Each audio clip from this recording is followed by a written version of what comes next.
নমস্কাৰ বন্ধু বান্ধৱীসকল, আজি মই দেওবিয়াৰ বজাৰৰ পৰা দুটামান বস্তুহে আনিছিলোঁ দেই, চব্জি বজাৰ। আৰু বৰ বিশেষ তেনেকুৱা ধৰণৰ মানে চব্জি নহয় আৰু সদায় খাই থকা চব্জিয়ে হয়।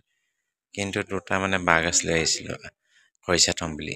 কিন্তু পাহাৰীয়া বাঁহৰ এইটো খৰিচাটো খাই খুব ভাল লাগে। এইফালে কেইটামান আছে কাচকল আৰু আছে এইবিলাক কচু আৰু আছে